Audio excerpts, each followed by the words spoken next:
À 18 ans, on est enfin majeur et je pense que c'est le moment idéal pour commencer à s'intéresser à comment fonctionne l'argent et commencer à prendre quelques habitudes financières qui sont selon moi essentielles pour ne jamais être à court d'argent durant sa vie et surtout bien utiliser son argent durant toute sa vie. Alors, je ne vais pas perdre ton temps et je vais tout de suite commencer avec la première habitude financière à prendre à tes 18 ans. Paye-toi en premier. Alors, qu'est-ce que ça veut dire se payer en premier? Ça veut dire que dès qu'on a de l'argent qui vient dans notre compte en banque, que ce soit avec notre salaire ou par exemple un business que l'on a créé, eh bien, on va dépenser cet argent non pas dans des choses futiles comme par exemple des nouveaux habits, des nouvelles chaussures ou par exemple des places de resto, mais on va directement mettre une partie de cet argent de côté pour par exemple investir de l'argent, payer son loyer et faire tout ce qui est à peu près essentiel pour ne pas être à court d'argent. Simplement cette petite habitude de d'abord se payer en premier et ensuite de faire ce qu'on veut avec l'argent qui nous reste, eh bien, c'est déjà une bonne habitude, je pense, à prendre et ça va déjà te permettre de réduire beaucoup de problèmes que tu auras peut-être avec l'argent.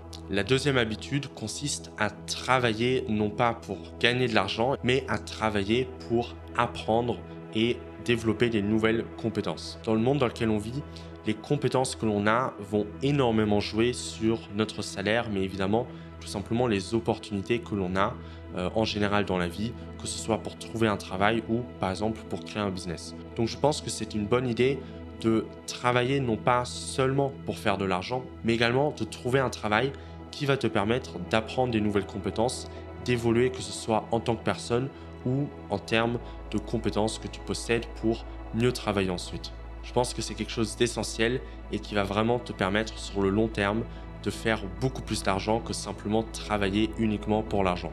Si par exemple tu as le choix entre un travail qui te paye, disons, 1 200 € et un autre qui te paye 2 000 €, mais que ce travail à 1 200 € va te permettre de développer des nouvelles compétences, qui peut te permettre par exemple de faire un autre travail qui te paye, disons, 2 200 € à l'avenir, eh bien je ferais, si j'étais à ta place, le travail à 1 200 pendant par exemple 3 mois pour apprendre quelque chose de nouveau et ensuite, avec les nouvelles compétences, switcher vers un nouveau travail. La troisième habitude consiste à investir de l'argent.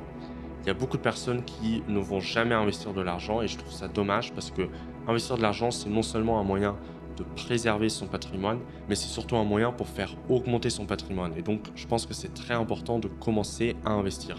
Si tu veux commencer à investir, tu peux regarder cette vidéo dans laquelle je t'explique de A à Z, même si tu es complètement débutant, comment commencer dès maintenant à investir de l'argent. La quatrième habitude, et je pense l'une des plus importantes, c'est de noter, par exemple sur un Google Sheets ou par exemple même sur une feuille, tout ce que tu dépenses. Parce que si tu notes tout ce que tu dépenses, eh bien, tu vas non seulement être conscient de ce que tu achètes et tu vas savoir si ça a été utile ou pas, mais surtout tu sauras combien tu dépenses chaque mois et combien du coup il te faut pour continuer à faire vivre ce lifestyle. Faire ceci va également te permettre d'éliminer beaucoup de choses qui te coûtent peut-être de l'argent pour rien, par exemple un abonnement Netflix ou par exemple une bouteille d'alcool tous les samedis.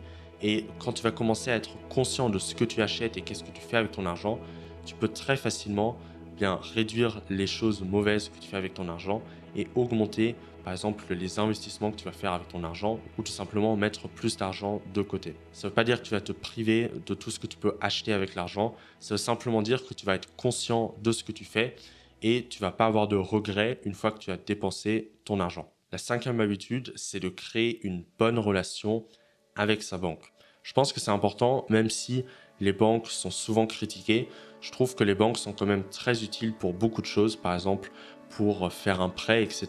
Et donc, je pense que ça sera jamais une mauvaise chose de créer une bonne relation avec la banque que l'on a. Donc, par exemple, ça veut dire bien payer toutes ses dettes à temps, investir régulièrement son argent, ne pas acheter n'importe quoi à n'importe quel moment. Si tu as une bonne relation avec ta banque, ça ne peut qu'être positif. Et petit bonus, essaye de mettre ton argent dans plusieurs banques différentes. Si par exemple une banque décide de changer sa politique, tu auras toujours une deuxième banque sur laquelle tu peux te rattraper. Donc je pense que c'est important aussi d'avoir plusieurs banques. La sixième est vraiment importante et elle consiste tout simplement à investir dans tes passions, dans tes projets, tout simplement investir sur soi-même. Si par exemple tu fais beaucoup de sport, eh bien tu peux investir dans du matériel sportif. Par exemple, investir dans des cours de karaté si tu as envie de progresser dans ce domaine. Je pense que c'est toujours important d'utiliser son argent pour progresser en tant que personne, pour apprendre des nouvelles compétences et tout simplement financer tous ses projets et ses passions. Et la septième habitude, vous n'êtes pas obligé de la faire, mais je pense que c'est toujours une bonne idée de le faire, c'est de se créer une source de revenus qui n'est pas un métier. Ça peut vraiment être tout et n'importe quoi. Ça peut être travailler en freelance, même si ça se rapproche plus d'un métier. Ça peut être, comme ce qui est mon cas, créer une chaîne YouTube. Investir de l'argent également, ça peut compter. Bref, je pense que c'est important de trouver un moyen de faire de l'argent sans force de travail, ou du moins sans le schéma classique métier, argent. Parce que je trouve que ça permet de démystifier le fait de faire de l'argent et ça permet tout simplement d'être beaucoup plus à l'aise avec l'argent en général, et ça permet, je pense, d'avoir une meilleure conception de l'argent et de mieux comprendre comment l'argent est transféré et comment ça fonctionne. Si tu veux aller plus loin, tu peux regarder cette vidéo dans laquelle je te résume le livre Père riche, Père pauvre, ou alors cette vidéo dans laquelle je t'apprends à investir.